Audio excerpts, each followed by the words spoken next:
Guys, it's Micaiah here with Everett Powersports. If you guys don't know me, I am a service advisor and the marketing manager here at EPS, as well as I am the founder and one of the admin of the Northwest Woodswomen group.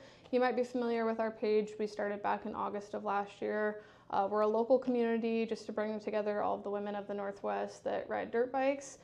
We plan group rides, host events. Be sure to go check out our Facebook and our Instagram page. We've got a lot of cool content out there. We post a spotlighted rider of the week, so make sure to check that out. We try to highlight all the women in the Northwest and all the cool things they're doing. Today I'm here to give you guys a 100-hour review, so a long-term review on my 2022 Beta Cross Trainer. I purchased this bike brand new back in 22. I've had it for just about 2 years now. Prior to this, I was riding a 2017 TTR 125 that I purchased back in 2020. That was my first bike that I've ever owned, so I've been riding about 4 years now. I am 5'3" with a 26-inch inseam. It's not very tall, which makes it really hard to find a dirt bike that comfortably fits me. The TTR was obviously the best option at that time for a good beginner bike. I didn't have any two-wheel experience prior to that, so I needed something that was going to be mellow and forgiving. It was an awesome beginner bike for a long time, but as I started to progress, I could feel that I was outgrowing the bike. And so about a year in, I started researching my next bike. I was taking that bike out to Gifford, Diamond Mill, Browns Camp, a lot of technical places, and it did good. It tractored right up everything I needed. The ground clearance, the small tires, the lack of power, it was really hindering me, and I felt like it was kind of stunting my growth as a rider. So that's when I started doing my research. I was looking at a TE 150 from Husqvarna, a KTM 150 XCW. I looked at even a CRF 250 RX. And then I was also looking at the Beta Cross Trainer. I did a lot of research because I wanted to find something that was going to be narrow, low seat height, and this bike really checked off all of the boxes for me. Not only does it have a 7/8 frame, so it's got a shorter wheelbase and it's a little bit more narrow, but also has the lowest seat height of any of the bikes that I was looking at. For a shorty like me, you definitely want to be able to touch, especially riding technical terrain, and this bike really was appealing to me because of that. For somebody my height, then you know that as you're searching for a bike, it seems really intimidating. All these full-size bikes are huge. The E150 and the 150 XCW both just seemed like giant bikes when I went to go look at them in person. And as I did my research, I realized that for my riding style, those bikes just weren't going to be a good fit for me. They would have required a lot of clutching. They wouldn't have been really good high alpine mountain riding bikes, especially with my style. I like to know that if I'm in the middle of a hill climb, I can just tractor right out of it. And I didn't feel like I was going to get that luxury with those bikes. I did finally have the opportunity to ride this bike a few months before purchasing it. My friend had one and I just rode it in an open area at the sand dunes. And I pretty much immediately fell in love with the bike and knew I needed to order one. It just had that really smooth linear power. He also had it lowered through the Beta BYOB program, which is build your own Beta. And he had it professionally lowered 2 inches, and I absolutely loved that I could just touch on that bike right away, but still have the power and the full-size bike feel. So that's what just completely sold me on that bike and led me to my purchase. This bike is extremely affordable compared to the other options that I was looking at. Going from a bike that I spent $2,500 on to a bike that I was going to potentially be spending anywhere from $8 to $10 grand, I wanted to make sure that it was a bike that I absolutely loved and not something that I was just settling for. This bike was that for me. Modifications that I have done to this bike to customize it to me and some of the protective pieces that I've put on. Start off with the front. Currently running the Golden Tire 216 Chubby. I really like this tire. I'd say it's one of my favorites for the front, usually between this or a Shinko 216 MX Sticky.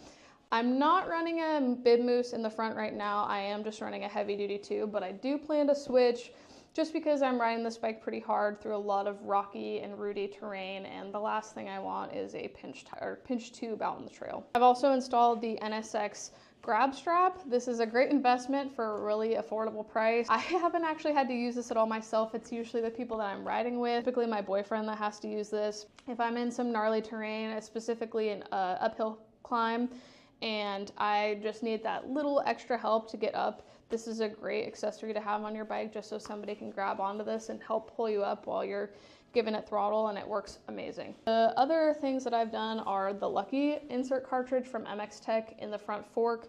I had been looking into better options to up the suspension after riding it for over a year. What would be best for upgrade so that it wasn't so soft and plush. These bikes are notorious for having really soft suspension It's typically people's, like, their only complaint with the bike, so it was something that I also ran into and wanted to change. So far, I've been really impressed with it. I will say that my bike has been professionally lowered an inch. Fork spring in the front and the spacer in the rear, and I do want to go back to stock height just so that I can get that ground clearance and suspension back now that I'm comfortable on the bike.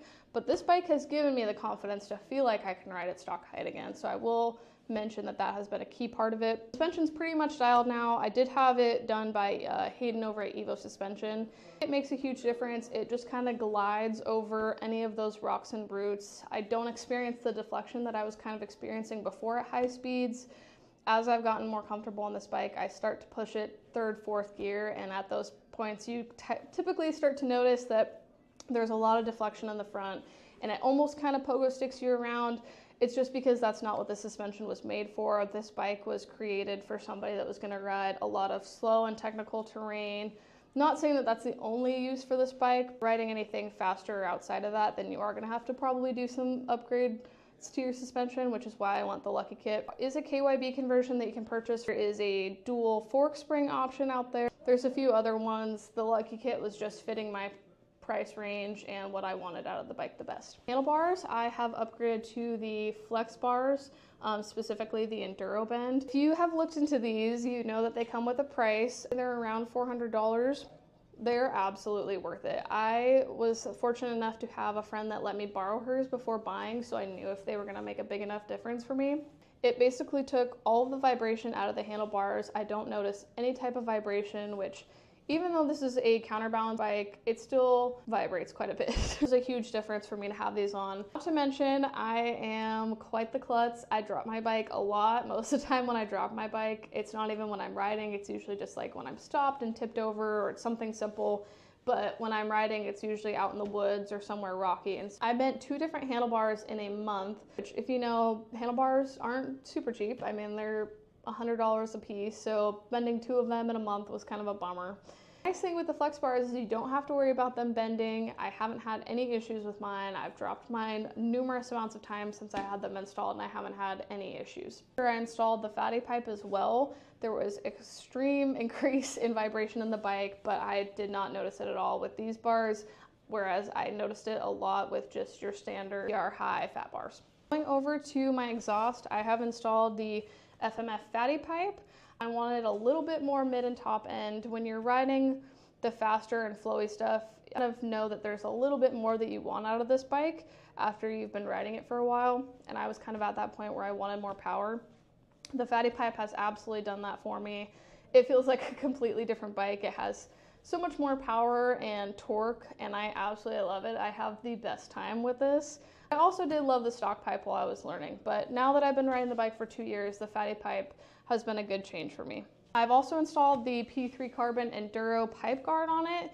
I am relentless with this bike. I am hucking it backwards. I am throwing it over roots and rocks, and so I need to know that my pieces of the bike are protected. So that was a really important piece for me to have. I've had it since Desert 100 this year, so I've had it for a few months, and I've taken it through some gnarly stuff, and it's held up great. I mean, I've got a few scratches, but I don't have any dents in the pipe. It's worked awesome so far. Also have installed the AXP skid plate with the linkage guard. Glides right over logs and rocks, and I don't have any issues with it getting hung up. I've had it on for probably about 20 hours now, and it's been perfect. I've also installed the Seat Concepts low race seat. As a shorty, really important for me to be able to dab when I need to, and this seat just really lets me maneuver around the bike. I did have the stock seat, shaved it myself, and then drilled out holes on the side to kind of give it more squish.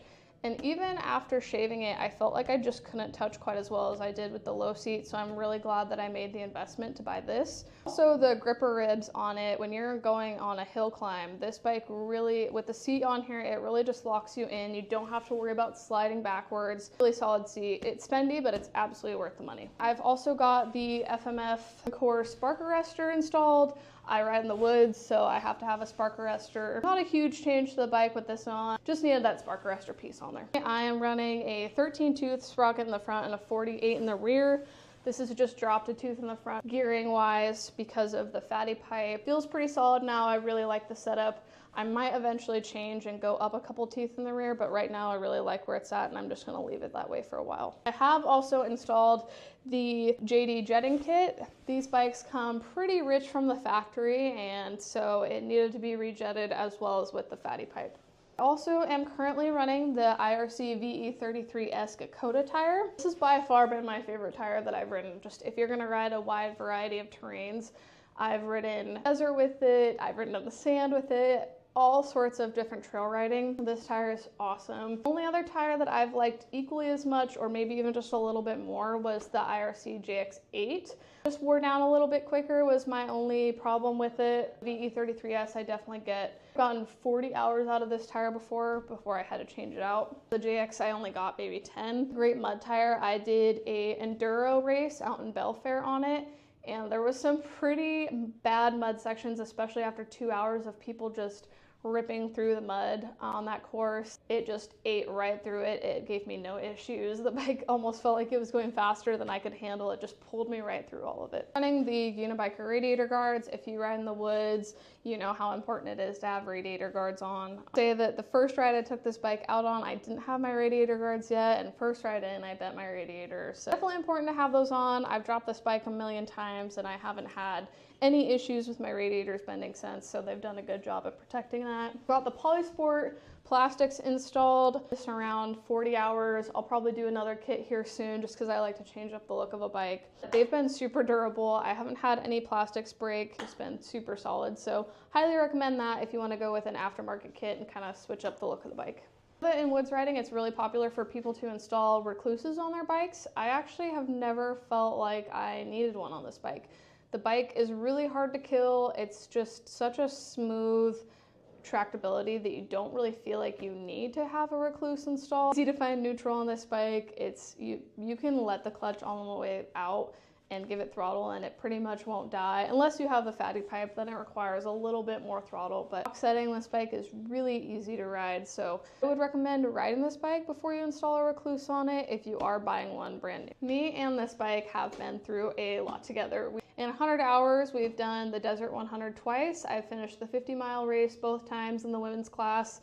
This year I landed 24th out of 70 something women, so pretty good. I'm no pro rider. I've been riding for 4 years, 2 years on a big bike, so I felt pretty happy about that since I never ride desert. I've done 2 enduros on this bike. I plan to do an ISDE next month. We've done a timekeeper and then a sprint enduro. I've ridden this bike down in Southern Oregon at Brown's Camp, and this bike in Goldendale on their track, and Gifford, Walker, Reeder, Capitol, Tahuya, you name it, pretty much everywhere in Washington. I've ridden this bike and there's never been a time where I wish that I had a different bike. It has just been super solid, and every time I ride it, I fall in love with it all over again. It's just so much fun to ride. With 1,500 miles on this bike and 100 hours, you would expect to have at least a few different issues. I have had very minimal. I had a kill switch issue, which is somewhat known with the betas, but that was the only issue that I have had with the bike. I will say that I also deleted my oil injection. 2022 models did have some that had corrosion on the ECU due to them being stuck overseas on ships. They were outsourcing the ECUs and the oil injection pins on them were breaking off and causing oil injection failure. I didn't have any troubles with mine. I trusted the system, but I decided to delete it at 50 hours just in case. All the bikes that we have at the house that are 2-strokes are also premixed, so it made sense to just keep cans of premix rather than always having 2 separate cans for different bikes. It's also super simple. It's not hard to just premix your gas. A lot of people like the oil injection because of the convenience, and I will say it was nice, but it's not that bad to do premix either. That way I don't have to worry about if my oil injection were to fail. I don't have to worry about being out of a bike. Beta does have the absolute best customer service out of any of the manufacturers, but I just wanted to know that I could go ride my bike whenever I want. I ride every single weekend, so being out of a bike for 2 to 4 weeks is a pretty big deal for me. The other issue I had, which I mentioned before, was the suspension. When I first got the bike, I was not paying attention to how soft the suspension was at all. It felt amazing coming off of a TTR, but after riding it for a little over a year and a half, I started to realize that I was outriding the suspension third, fourth gear, it was feeling washy and there was a lot of deflection, and that's when I knew it was time to upgrade. It was just a couple months ago that I pulled the trigger on the Lucky Kit, but other than that, those are the only issues that I have ever had with the bike in 100 hours. I'll talk to you guys about who I think this bike would be good for. I think this bike is good for any smaller frame riders, any intermediate riders that don't plan on doing any pro level racing or a lot of track riding or sand riding. It's obviously not good for those things. This bike is pretty much awesome anywhere else. I think a lot of people, they don't think too much about this bike. They see that it's a 7/8 frame 300 enduro bike, and so they kind of just look away and look at the race editions, but then they hop on this and they're pretty surprised with how much fun this bike is. Being a lot lighter than the other 300s, it almost has a mountain bike feel to it, so when you're riding it downhill, kind of just throw it around, it feels super light, and picking it up, it feels light too. Even if I've been riding really fatigued, I can still pick this bike up, no problem. If you are a woman that has been on a KLX 140, a TTR 125, a CRF 125 or 150F, and you're thinking about upgrading to a bike, I 100% recommend a Beta Cross Trainer. Don't let the 300cc size intimidate you. Yes, it does have a lot of power and it's there when you want it, but it is very smooth power. Putting the power to the ground, it's smooth and comfortable. It's a very easy bike to ride.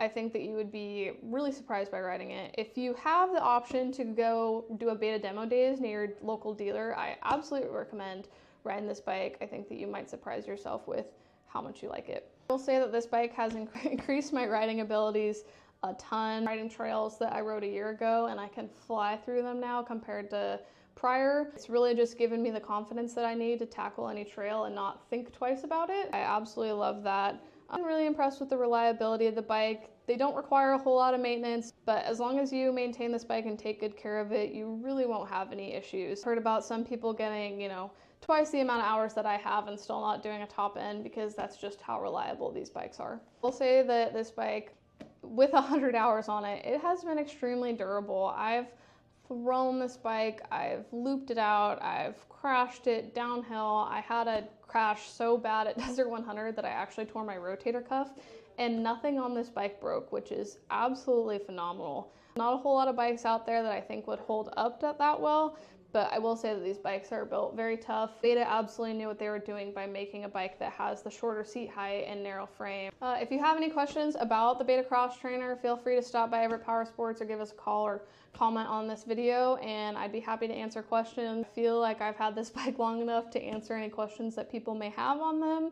I'm pretty familiar with the bike. Me and this bike have been through a lot. It gives you a little bit more insight about whether this is going to be the right bike for you or not. Another thing that I thought would be important to mention is that some people think that this is going to be kind of an in-between bike, like a step-up bike. So they're going to end up on, they're going to start off with a small beginner bike like I did, like the TTR 125, upgrade to this, and then want to upgrade to another bike. So many things that you can do this bike that you really don't need to go to another bike after this. Even though I've progressed in my riding abilities a bunch, I don't feel like I need to upgrade to a 300RR Race Edition or anything like that. This bike has just been solid for me. Installing the fatty pipe and adjusting the suspension was really all that I needed to make it fit to my riding ability now. I plan to keep this bike for as long as it'll live. I absolutely love this bike. It has been amazing. It tractors right up any hill climb that I pointed at. No issues getting over big log hops and route step-ups, river crossings. It just excels in everything. The only reason I would choose to get rid of this bike is if I decided that I was going to be a track rider, I'd probably sell this, or if I was only going to ride on the road. It's not a great bike for just cruising logging roads all the time. That's not what the bike was made for. But if you are a woods rider, single track rider, maybe you enjoy enduro or even desert riding, I think this is a great bike for you and you should check it out.